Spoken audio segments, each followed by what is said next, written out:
जहाँ भी solar plant लग रहे हैं वहाँ पर हजारों की तादाद में पेड़ करते जा रहे हैं। विकास अपने आप में महत्व रखता है, इसमें कोई दो राय नहीं। तो विकास में और पर्यावरण में अगर संतुलन नहीं रहेगा तो स्थिति बिगड़ेगी। बिना पर्यावरण के आने वाले पीढ़ियों को हम क्या जवाब देंगे। खिचड़ी बचाओ आंदोलन की शुरुआत जो हुई है बीकानेर से, वो बहुत शुभ संकेत है प्रदेश के लिए।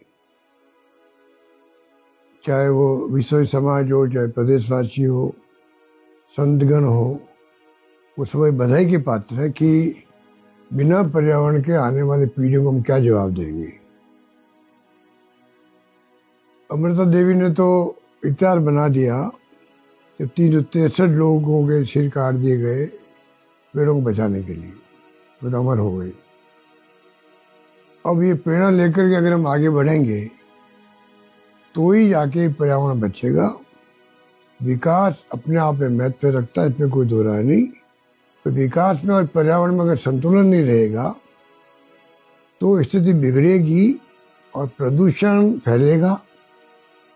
पर्यावरण आम व्यक्ति के लिए भी, आम समाज के लिए भी जो आवश्यकता इसकी महसूस की जा रही है, वो दुनिया भर के अंदर चर्चा हो रही है। ग्लोबल वार्मिंग हो रहा है।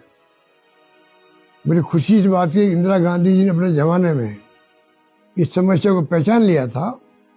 उन्होंने उस जमाने के अंदर दुनिया में जाकर के ये आह्वान किया कि पर्यावरण को बचाना बहुत आवश्यक है, और वही थीम चल रही है आज तक भी। अब धीरे धीरे लोगों की समझ में आ रहा है, एक खाली बीकानेर में आंदोलन करने से काम नहीं चलेगा। धीरे धीरे प्रदेशवासियों को अपने अपने क्षेत्र में संगोष्ठियाँ करें, चर्चाएं करें, लोगों को समझाएं कि प्रदूषण और पर्यावरण का क्या महत्व है, किस प्रकार प्रदूषण समाप्त हो, उसमें हम क्या सोच सकते हैं। ये सोच पैदा करनी चाहिए प्रत्येक नागरिक को, और तब जाकर के संतुलन बनेगा तो मैं समझता हूँ कि समाज बचेगा और ये पर्यावरण बच पाएगा। क्योंकि पर्यावरण प्रेमी बैठे हैं, वो तो बधाई के पात्र है ही हैं, पर सरकार पे दबाव बनाना आवश्यक है। सरकार ने वादा किया है, वादा निभाए सरकार।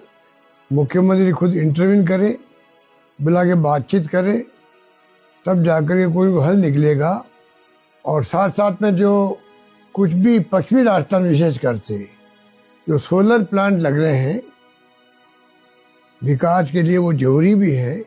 फिर साथ साथ में जो जिस लाखों की संख्या में खिचड़ी कट रही है, बाड़मेर, जैसलमेर, जोधपुर इत्यादि, जालोर, जहाँ भी सोलर प्लांट लग रहे हैं वहाँ पर हजारों की तादाद में पेड़ करते जा रहे हैं। तो सरकार को नीति बनानी पड़ेगी कि हम किस प्रकार से, किस हद तक जाएं आगे, जिससे कि आने वाले वक्त में जो आज हम भुगत रहे हैं, गर्मी ज़्यादा पड़ने लग गई उन इलाकों के अंदर, इसी कारण से ये गर्मी और सर्दी का संतुलन बिगड़ रहा है। तो आज आवश्यकता इस बात की कि सरकार खुद आगे बढ़ करके रिसर्च करवाए कि किस प्रकार प्रदेशवासी जो हैं वो जो सोच सकते हैं उससे वो मिलान कर सकते हैं अपने आप को, और फिर कोई फैसला कर सके जनहित के अंदर। ये मेरी भावना है। मुझे उम्मीद है कि जिस प्रकार से ट्री प्रोटेक्शन एक्ट बनाने की बात की गई है, जल्दी फैसला होना चाहिए, जिससे कि संतुष्ट हो सके तमाम जो धरना में बैठे हुए लोग, उनको संतुष्ट करना आवश्यक है। ये मेरा मानना है। मुझे उम्मीद है कि सरकार इस तरफ ध्यान देगी, कोई रास्ता निकालेगी। धन्यवाद।